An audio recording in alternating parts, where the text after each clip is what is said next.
This is Survive, Escape from Atlantis. Each player is going to have their own little group of survivors on the island, and the goal of the game is to get your survivors off to these safe 4 corners off of the island before it sinks.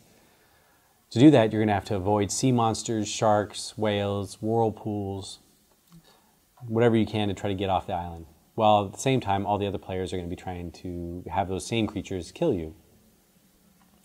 But you're, on your turn, going to do the same. You're going to try to use those sharks and whales and sea monsters to get rid of the other players' people.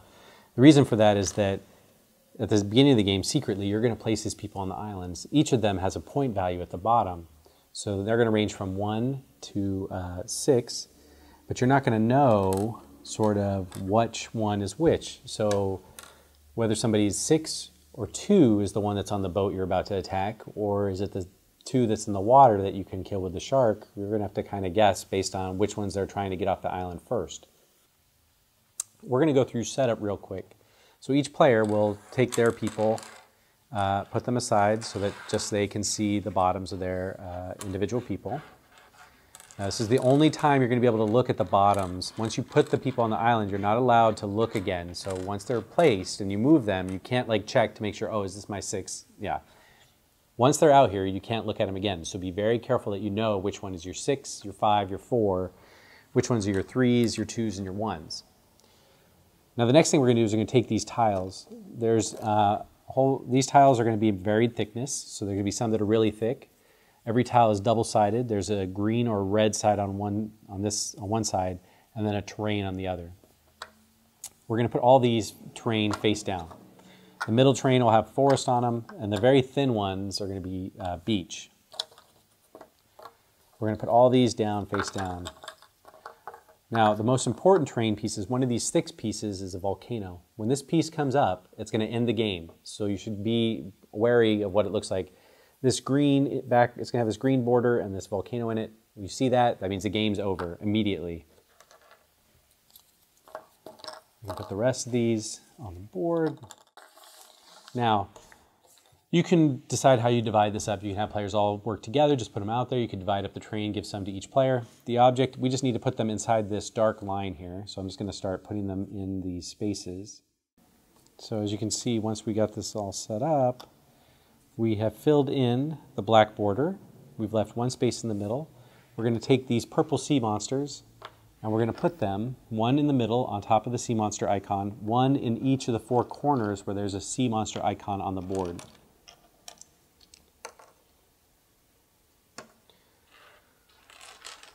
You're going to give each player their pieces, right? And we're going to give each player 1 boat. They should have 1 wooden boat to start the game. There you go. So now we're going to start the rest of the setup. Each player will, again, looking at the bottom of their pieces for this time only, but making sure nobody else sees which ones are which, we're going to place them one at a time on the island. You can place them anywhere you want, knowing that the way that we're going to remove tiles from here during play, you're going to have to remove all the sand tiles first. So each turn, somebody's going to have to remove 1 tile to make the island sink. You're going to start, all the sand will have to go first, then all the forest and the mountains will go last. So with that in mind, players may decide to fill up the mountain tiles first, knowing that those will be the last ones to go. There we go. This is now set up for play. After that, each player will take their boat and place it in a space somewhere on the board, adjacent to where their people are. Probably, if they're thinking, you don't have to. You can put it anywhere you want. We are now ready for play.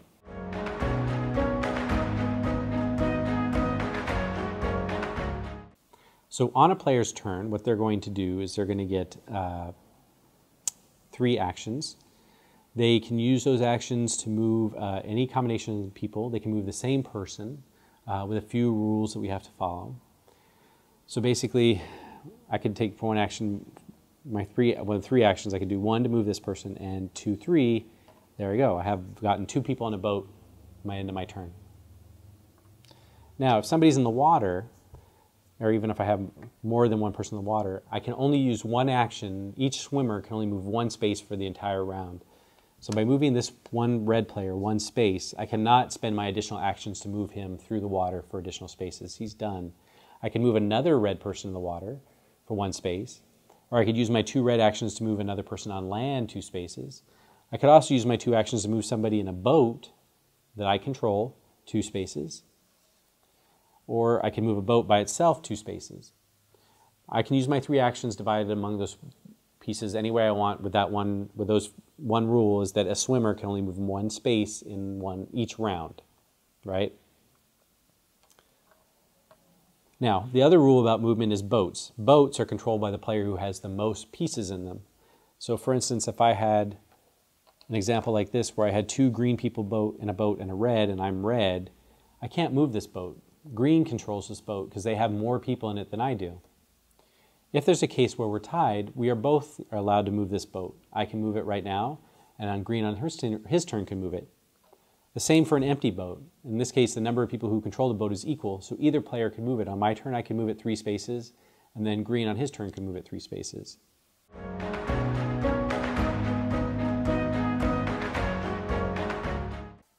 So let's go through a player's turn. Again, you're going to have 3 actions. So I'll be red, and on my first one, I'm going to move a person onto a boat. I'll move this person onto a boat. Careful not to knock my people out of the boat. And with my last action, I'm going to move this person 1 space into this forest.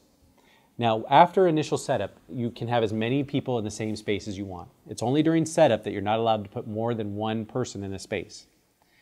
Now, with my turn over, the next thing I do is I'm going to turn over one of the tiles on the board. In this case, it has to be one of the sand tiles.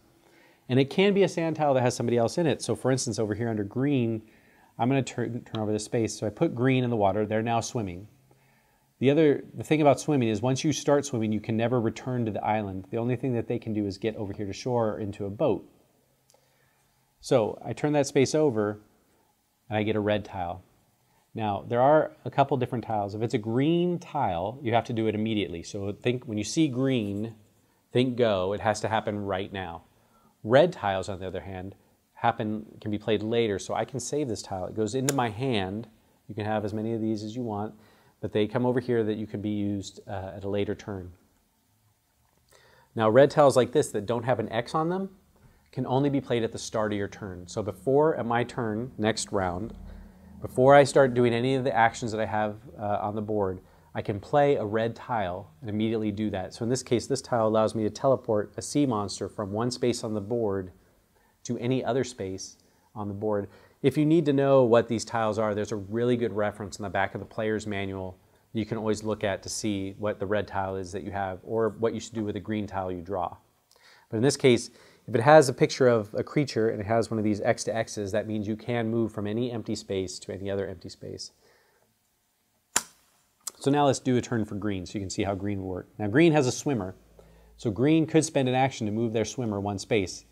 I can't spend any more actions to move that swimmer, and I can't move them back onto the island. But if I happen to be in the space with a boat, I could use an action to climb into the boat, but the boat has to be in the same space I am. So let's say, as a green player, here's what I would do for my turn. For 1 action, I move the boat into my space. My boat and my swimmer are now in the same space. For my second action on my turn, I'm going to move my swimmer into the boat. With my very last action, I will move my green person here onto the mountain. Now I know he's not going to be dumped in the water. Now, I've done all my turn. So the next thing I'm going to do is I'm going to move, it's going to come over here and I'm going to turn over one of these tiles. Now turnabout, being fair play, I'm going to dump red's player into the water. I'm going to take his tile, turn it over. In this case, it's a green boat. Immediately, I'm going to put whatever's in the picture where it's green in that space. So in this case, it has a picture of another boat. So I'm going to take a boat from off the board and place it in that space. Now, there's some other green things that might have happened. It might have been a green shark fin, in which case I would have put a shark in the water. The shark, if it enters the board where there's a swimmer, immediately kills the swimmer. If it had been a whale in the same space as a boat will immediately destroy the boat. And if it was a sea monster, it would destroy any boats that are there and then eat anybody that falls into the water. In this case, red got lucky. We put a boat in the water next to him. Oh, and the last step I forgot to do for the first player is this red dice. You're going to want to roll this at the end of each turn. It's going to tell you which creature to move. So in this case, I came up shark. There are no sharks in play, so I can't move a shark. If it had come up sea monster, I could actually move one of the 4 sea monsters on the board. If you ever forget how many spaces you can move something, they're both all printed on the board. Sea monsters move 0 to 1 spaces, sharks move 0 to 2 spaces, and whales move 0 to 3 spaces. And the reason that that's 0 to 2, for instance, if I move a shark 1 space and it gets into a space with a swimmer, it eats that swimmer. But I can't move it another space into another to attack another swimmer or go move any further. Once a shark moves to a space and eats somebody, it's done. Same for a whale. If it moves into 2 spaces and destroys a boat, it doesn't move again that turn. So green's turn is over. So now we'll do blue's turn so you can see how blue would work. Blue is going to move 2 people into a boat and move one of his guys from the sand onto a mountain. So now blue has to turn over a tile, so we'll turn over this tile over here under green. Green falls in the water, and we have a whale. So in this case, you can see the whale fin, green background. Green means we add it to the board immediately. So we will immediately add a whale into the space with the swimmer. Now whales don't hurt swimmers, they only hurt boats. Sharks only hurt swimmers, and sea monsters hurt all 3. Again, this is all printed on the board in case you forget. So you can see here's the sea monster little symbol. Over here it shows the 2 things that it kills, boats and swimmers. Sharks only kill swimmers, and whales only kill boats. So this swimmer and this whale are perfectly fine to be in the same space. We roll the dice. Whale. So now blue has a choice. Blue can move a whale now 3 spaces, and green is about to get or 2 spaces. Green was about to get very lucky. They can move 2 spaces. So go 1, 2. This whale is on a track to hit green's boat. So green is having a rough turn now. It seems like both blue and red are picking on him. Let's do one last turn for yellow. So yellow is going to move 1, 2. So 2, 3. Yellow's got 2 people in the boat. Yellow will dump blue in the water. And we have another whale in play. We roll the dice. Whale. So in this case, yellow doesn't want to destroy their own boat. So they're going to move the whale 2 spaces, 1, 2. And it's going to destroy this boat that was in the space with red. So red's not going to be able to get into that boat to escape. The boat's removed from play. Whale is okay in the same space with the swimmer. That's it. That's the end of yellow's turn. So now it's the beginning of red's turn again. And this is where red gets a chance to use that red tile that we had before. At the beginning of your turn, you can play any red tile that you want, that you have in your hand. So I could play this red tile to move the sea monster on the board anywhere else. So I could pick up a sea monster. Now it has to move to an open space, so I can't put a sea monster like in the space that killed blue. But I could move a sea monster right over here next to green. So green has a whale on one side and a sea monster on the other. I would discard the red tile, because I've used it, and then continue on with my turn. The only other red tile that you might get is a red tile that has an X in it. And the X tile, there are 2 of them, one for sharks and one for whales, can be used at any time that one of those creatures enters your space. And it can be played on somebody else's turn. So for instance, if we go back to this example where we had yellow moving the whale into the space with red, if red had a tile that had the red X on it and a whale, he could have played that to destroy the whale and save the boat. Same for the shark. If he had the red X and the shark had moved into that space, I could have killed the shark and saved the swimmer. But I have to discard that tile, but I could play it on somebody else's turn when they move that creature in to attack me.